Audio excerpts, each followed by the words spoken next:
नहमदुहु व नुसल्ली अला रसूलिहिल करीम अम्मा बाद फ़ाऊज़ु बिल्लाहि मिनश शैतानिर रजीम बिस्मिल्लाहिर रहमानिर रहीम रब्बी इश्रह ली सदरी व यस्सिर ली अमरी वहलुल उक़दतम मिन लिसानी यफ़क़हू क़ौली।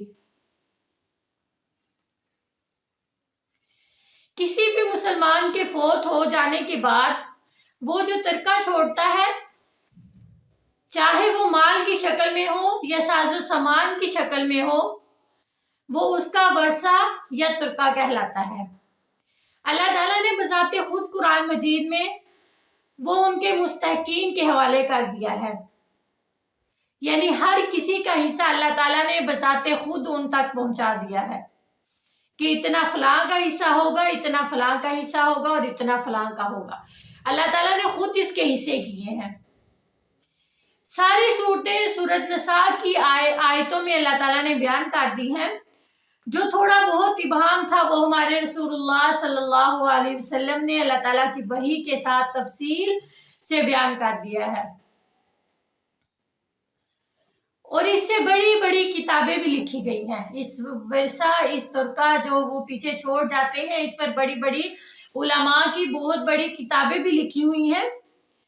बाज लोग ऐसे होते हैं कि वो जब फोत होने लगते हैं तो वो अपनी जो जायदाद होती है वो अपनी सारी अपने बच्चों के नाम कर देते हैं, बेटों के नाम कर देते हैं, और बेटियों को बिल्कुल उसमें बेदखल कर देते हैं, यानी बेटियों का हिस्सा बिल्कुल भी नहीं रखते।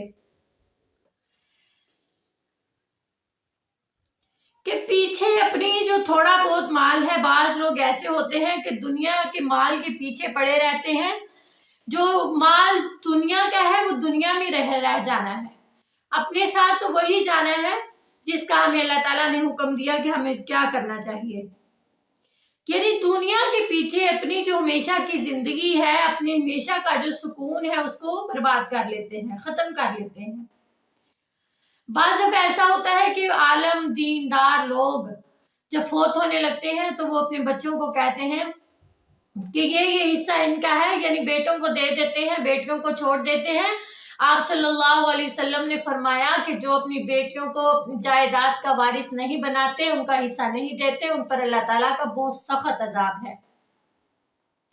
और फिर ऐसा होता है कि भाई वालिद की वफात के बाद जायदाद के काबिज हो जाते हैं। वो कहते हैं कि ये तो बात झूठी हो जाए कि हमें ये तकसीम करनी पड़े जायदाद, और बहनें जो होती हैं बेचारी वो मांगती रहती हैं हम अपना हिस्सा। तो भाई जो होते हैं वो अनसुनी करके फिरते रहते हैं कि बहनें कहती कहती बेचारी मर जाती हैं, लेकिन वो उनको उनका हिस्सा नहीं देते। इन भाइयों को और जो वालिदैन अपनी बेटियों को जायदाद से महरूम करते हैं, इन्हें आखिरत से डरना चाहिए, क्योंकि क़यामत के दिन सख्त अजाब होगा। अबू सलमा रजी अल्लाह ताला अन्हा कहते हैं कि मैं उम्मुल मोमिनीन हज़रत आयशा रजी अल्लाह ताला अन्हा के पास तज़किरा किया कि मेरा कुछ लोगों के साथ ज़मीन यानी जायदाद की वजह से कोई मसला है, लड़ाई झगड़ा है। तो उन्होंने कहा कि आप इस ज़मीन और जायदाद जो है उसकी वजह से लोगों के साथ ना लड़ें, क्योंकि जिसके पास एक बालिश ज़मीन भी किसी ने नाजायज ली तो अल्लाह ताला उसको 7 जमीनों का तोग बनाकर क़यामत के दिन उसके गले में लटकाएंगे। अस्तगफिरुल्लाह अस्तगफिरुल्लाह। अल्लाह ताला हमें इन सब गुनाह से महफूज रखे।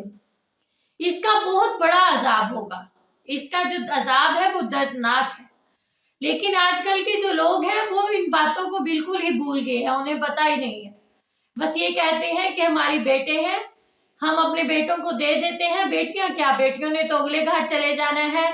लेकिन जो बेटियों का हिस्सा मारते हैं, बेटियों को अपनी जायदाद से महरूम करते हैं, अल्लाह ताला ने उनको क़यामत के दिन बहुत सख्त उनके लिए अज़ाब रखा है।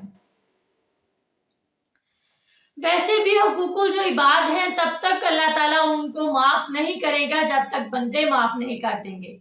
अल्लाह ताला अपने हुकूक तो हो सकता है अल्लाह ताला माफ कर दे, लेकिन अल्लाह ताला बंदों के हुकूक माफ नहीं करेंगे जब तक कि बंदे माफ ना कर दें या उन हुकूक को पूरा ना किया जाएगा।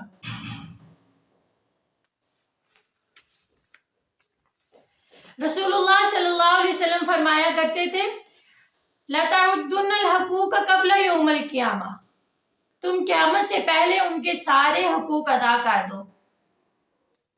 अगर एक सींग वाली बकरी बगैर सींग वाली बकरी को मार देगी तो अल्लाह ताला क़यामत के दिन भी उसको उसका बदला देंगे, हालांकि वो एक बकरी है।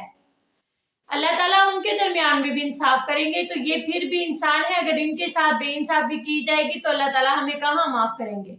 अल्लाह ताला से यही दुआ करूंगी कि अल्लाह ताला हमें अपने बेटों बेटियों में इंसाफ करने की तौफीक अता फरमाए। आमीन।